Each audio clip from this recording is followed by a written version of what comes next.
Welcome, welcome, welcome to the making of a female CEO. Most of us only see the Instagram CEO. This show is about grit, the falls, the bumps, the bruises, and the perseverance through those obstacles.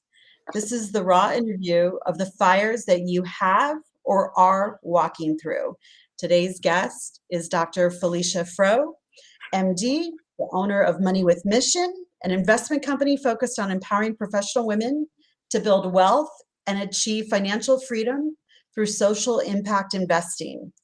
As a real estate syndicator, Felicia has partnered with like-minded investors and has raised money for several social impact projects, including a residential assisted living home care facility in Kansas City, Missouri, focusing on providing elderly residents experiencing memory problems with personalized care. With her partners at Eco Alliance Group, she's provided healthy food to food desert areas with indoor vertical farms and grocery stores. So you can already start to see a lot of similarities with Eversmart City. In addition to real estate investing, Dr. Froh is a licensed urological surgeon with over 20 years of experience. She's written many best-selling books, including How to Create Wealth That Outlives You. Plus, she's an advocate for sharing the great work others are doing for the community through her podcast, Money with Mission podcast. Dr. Felicia Froh, thank you so much for joining us. Thank you, Sophia. I'm excited. Sorry for the green screen, y'all, but it's raw, right? Couldn't get that. Yes, it is raw, and this is how we do it, and this is what it looks like when it is working. So yes. So, and it's so perfect, so excited. And Dr. Froh and I were having discussions about how, like as women, like we all have to be put together and camera ready and everything's got to be perfect and technology's got to flow. And I'm like, that is not how it goes. People just see that and Yep. and women just see that. And it's like, no, when it works like that, fantastic. It's just not always But go that's that not what way. it's like, right? That's not what it looks like. Like No, I that's get into not this life. interview and I see, oh, I'm in the wrong chair. I shouldn't be seeing all this back of the chair, but this is what we're doing. Right? Like there's how you look in real life, and then there's like your Zoom clothes that have to look like you're not naked, right? But like in real life, you'd look fantastic, but on Zoom, you look like and you got to worry about the colors because of the backgrounds, and am I, disappearing, and I can't move. I can only tilt my head this way. Yeah, see, and then my hair disappears if I go that way. Like, so much fun stuff. So thanks for rolling with all this. So overachiever, like so many of the amazing women that we have on this lovely show. So let's just start talking about you've got so many different points of intersection that and you and I would discuss that. We have lots of opportunities to collaborate. And so first off, let's talk about you being a doctor and specifically being a doctor in your area and study. And then like that's an accomplishment on its own, and yet you still look at that and be that, and then you take it to the next level and become an entrepreneur, and you print books and you publish books, and then you go into and help women, and then you start doing social impacting. So let's talk about your journey and how all of that unfolded. It's so interesting because I look at my life and I think I've done stuff, but it's not that special. And then you hear somebody else talk about what you've done, or you hear somebody else talking about, man, you're amazing. And you're like, it doesn't feel that amazing because we know all the steps we've taken and the journey that there's been. And maybe, I don't know, maybe it's just me, but started medical school after high school. And it was a, a little bit of a shift because I really wanted to go to veterinary school. And my dad told me no, that I should go to medical school if I was going to be in school that long. So I went to medical school. Um, College was hard for me. High school was very, very easy. I didn't really study. It was just one of those things that seemed easy. College, different story. Got in there, really struggled, and ultimately decided to leave college and go leave pre-med and go to pharmacy school because I thought I could have a life and a family and all the things I really, really wanted in addition to a career.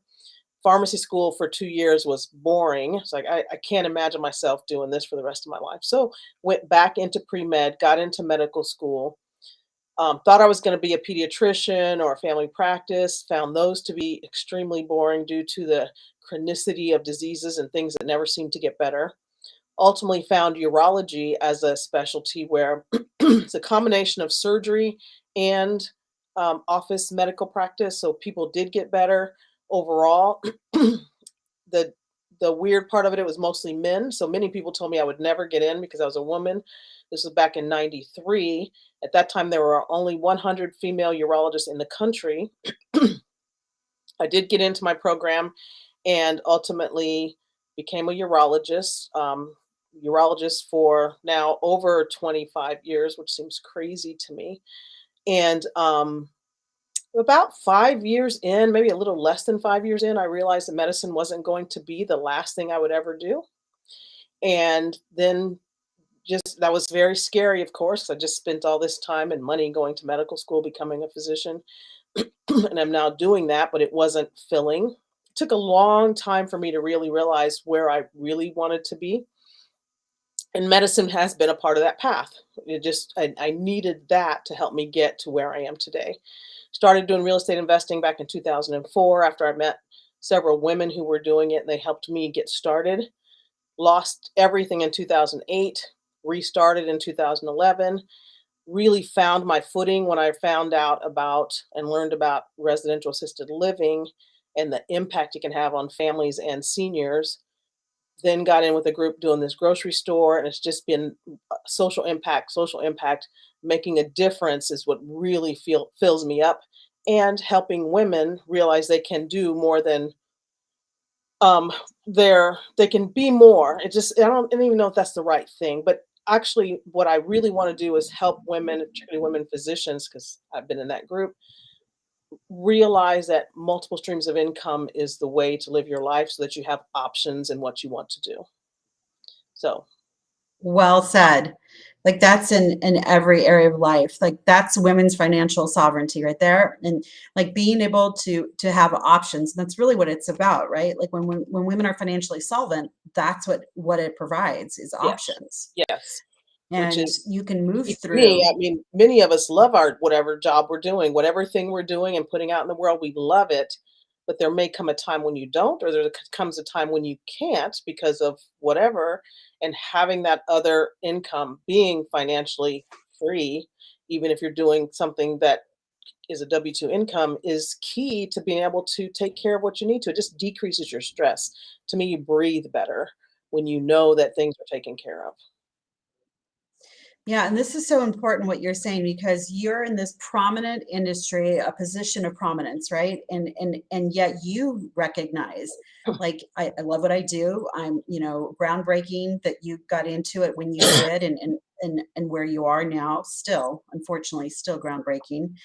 And yet you recognize that you may not always want to do that, or technology is going to catch up, AI is going to catch up. There's a lot of and that's something that's massive, that technologies catch up and a lot of these jobs are going to be obsolete, so Yep, making sure that you have those options, and yep, you can as a doctor, you're right, you have a job, you have to show up to get income from that. yep, So your other sources allow you to make money in your sleep, right? Like when yep, you're an author, you make money all the time. So, and it also provides you a platform for speaking and all these wonderful things. So yeah, you spoke a little bit about how how rare it is for your specific part in your industry, and then and making the transition at least to supplement what you're doing with entrepreneurship. So let's talk about some of the fires and the trials that you've experienced, whether on both sides would actually be really great. Because I think it's important for women to hear that, you can still be in what you're doing and make that transition, and not fully go into your entrepreneurship. Like you're balancing both. yeah. So let's talk about some of those fires.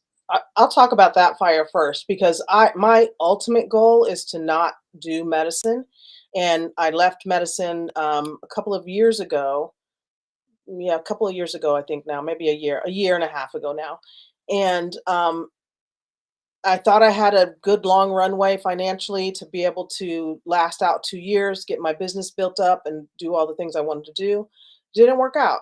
my mom lived with me. She had lots of care needs. She did not have her own financial means, so my money went to helping take care of her. Um, I'm still working to build my business, but I realized I had to go back and continue doing urology part-time so that I could keep feeding myself and taking care of my mom. So, that was hard. It really was hard because I was like, "Oh, man, I thought I really had it. I thought I had figured it all out. I was gonna be on the run. I'm just running down this runway, ready to take off on this business." And then, "Oh, shoot, I have to still keep doing urology just to be able to feed myself while I'm still building my business." So that that pivot was a little bit of a challenge for me and has been a challenge. Other fires, other just really hard things. You're trying to do something or you're doing something that other people don't think you should or don't think you really can, and you have that all that negativity coming in at you. I had when I was ready to leave medicine, I had people telling me or other physicians telling me, "What are you doing? You're a doctor. You can't do anything else." So you have to overcome that kind of thing in your head. Um, what other kind of things? I think most of my fires, it feels like have been in my head and trying to figure out what I really want to do. Oh, here we go. Actually, this is my third time actually quitting medicine. First time I left my practice. I had a private practice, left that practice to go do intermittent while my husband was building our real estate portfolio. We had a bunch of properties and he was getting those all rent ready, blah, blah, blah. 2008 came and that's how we lost everything because we just didn't have enough capital to keep things going, which also dumped me back into medicine. So there's been if this getting into real estate investing, getting to social impact full time has been a road. It's been over 10 years that I've been working on this, still working on it, but it is it's the thing that I'm supposed to do. It feels like the thing that I'm supposed to do. And I can tell you right now, Sophia, that there are days when I wake up and I think, what the heck am I doing? It's so much easier and it's just so much easier if I just would just if I could just like urology and just keep doing that. I mean, I could do that. Why do you want to do this whole other thing? It's like, well, because that's what's in me. That's what I got to do. So I sit here at my computer That and is so entrepreneurship is a calling and it just does not stay silent. You try to deny it and you're miserable, right? it Like it is just it is yeah. an emotional thing that when you're not doing what you're supposed to do, it is, and you can push it down, push it down, push it down, then you start getting sick and you're wondering what the heck is going on, and you're coming to doctors like me and we're telling you, giving you pills, and you're not living your life. It's just When that all it you're is if not you would living your just be life. your natural expression, yeah, Yes. and just stop resisting. So you hit on 2 points. So that is perfect. So what do you do when you get off purpose? Like, what is that one tool that you grab onto that's in your tool chest? And you're like, when I get off purpose and that voice starts winning, like that, that devil on that one, on that one Mhm. shoulder starts winning, and I start hearing that radio station in my head. What's that tool that you reach for that gets you through? That's a great question, and I think it's my stubbornness, my obstinance, and I hear all the people telling me that I'm gonna fail, even if they don't say it directly like that, and I think, "No, they're not gonna win. That they are not going to win. I This is what I'm supposed to do, and this is what I'm going to do.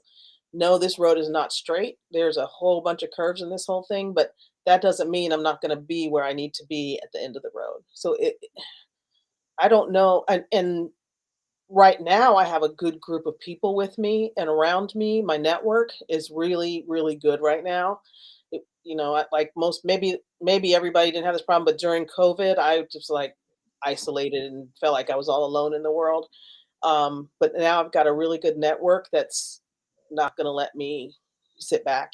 I mean, I think they fully understand what it takes for me to do what I need to do, what my own personality needs. And when I start looking lazy, air quote lazy, so you're gonna do what all those people said, you're gonna fail like all those people said you're gonna fail. I'm like, oh, fuck. Excuse my language, ladies. And Yeah, this is real, I'm real going. talk. That is so perfect. So 2 things I heard. So one is your why. Like, and even if your why is, I will never let them win. They are never going to win. Like like right? So that's your Yeah. why, right? And your why is what gets you through, around, over, under any obstacle. So I hear that loud and clear. And your second tool that I hear is that you build your tribe such that they remind you who you are Yep. and they know your hot button. Like they know, oh, so you're going to let them win today. And you're like, wait a minute. I did not say that. No. And then you get right back in there. Yep. So I think that's awesome to do that. And did you ever read that book? Let's see, which book am I thinking of with the mastermind? It was Dale Carnegie's book. And what was it called? It's not How to Win Seven, Friends and the Influence People. Seven It's the Habits. other one. Is it Seven Habits? Oh, that's Covey. Uh, I don't know why it escapes me. I mean, I can see the whole book. yeah. I read it every year, but but it talks about like you've got to have that mastermind, that tribe around you that's constantly feeding the other angel, right, on the other Yeah. shoulder, and Yep. that's reminding you who you are and what your purpose is, and gets you up in there.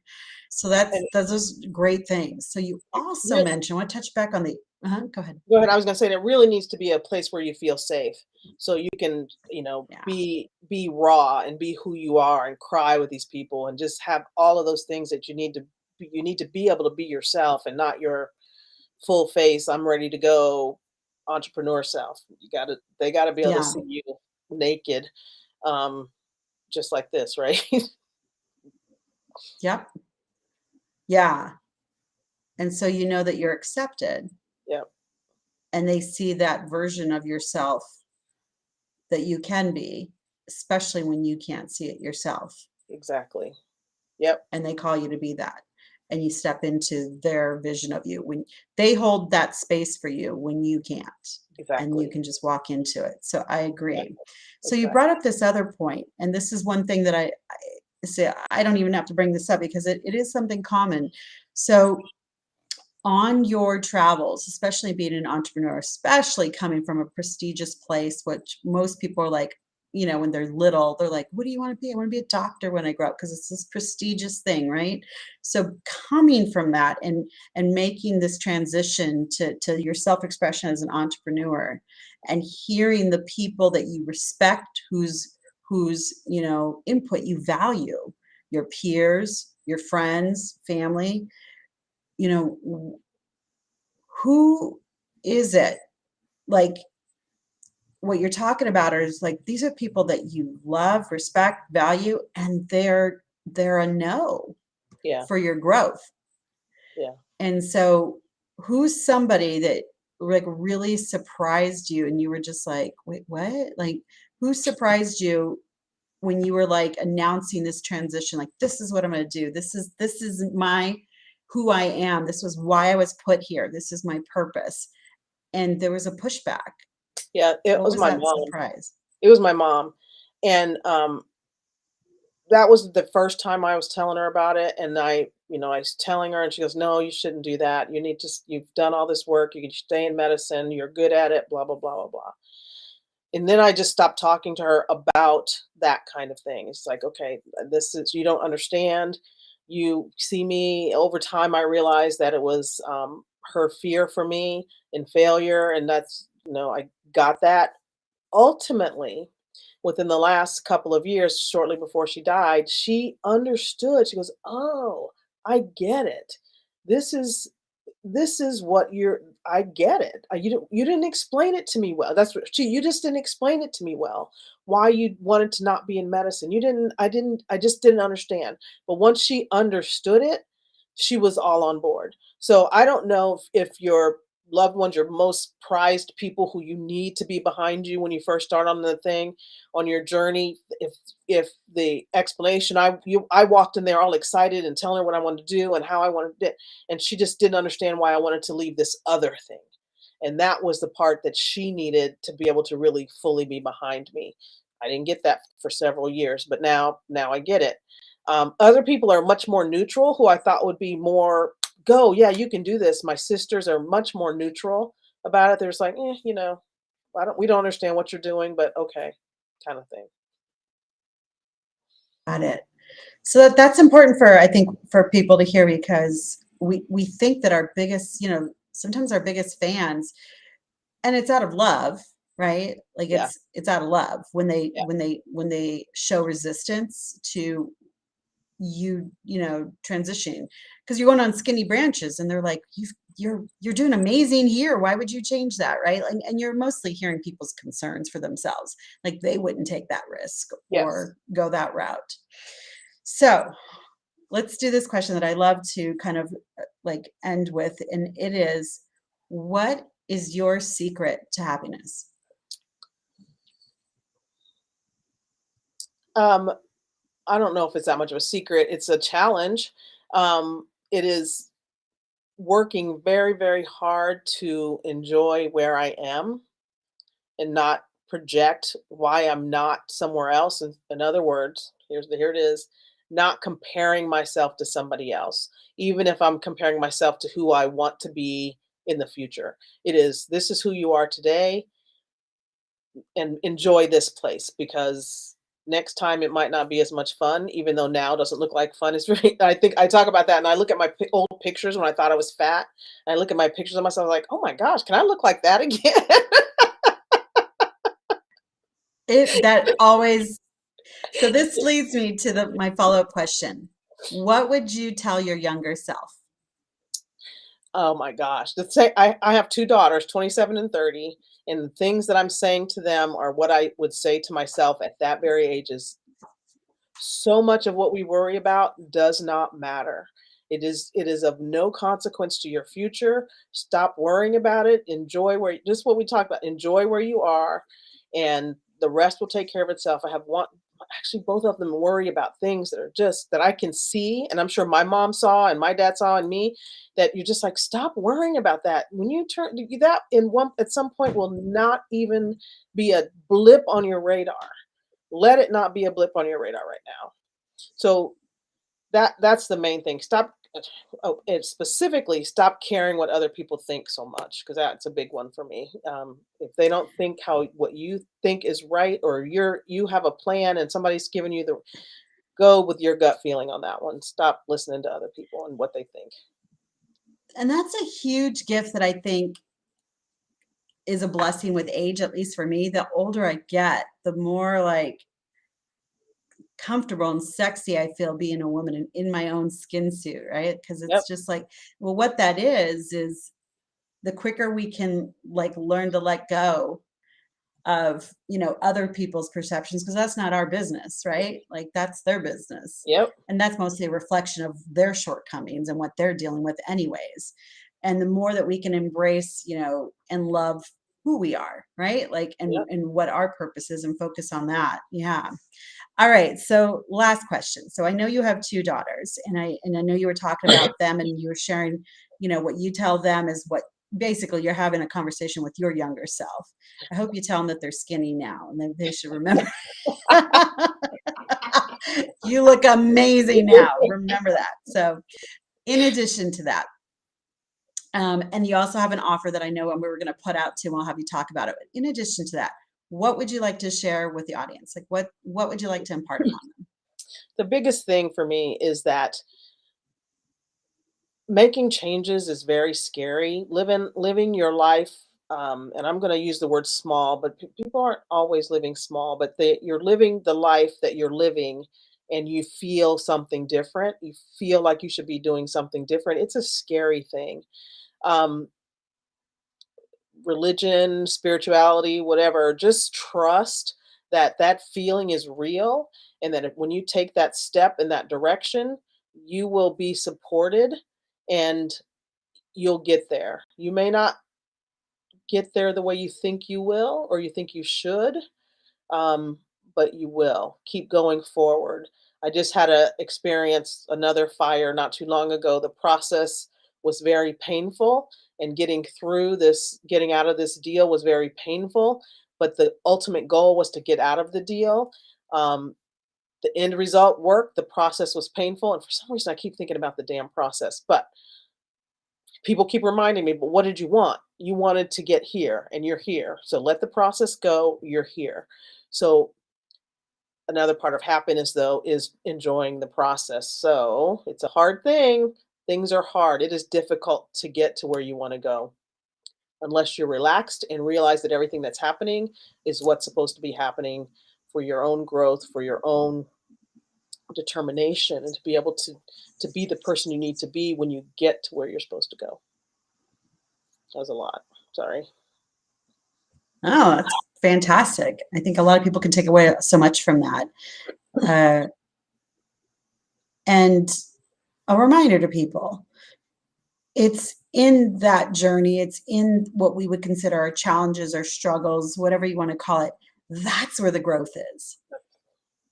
Yep. In times of elated, joy and elateness, like those are beautiful. There's no growth happening there though.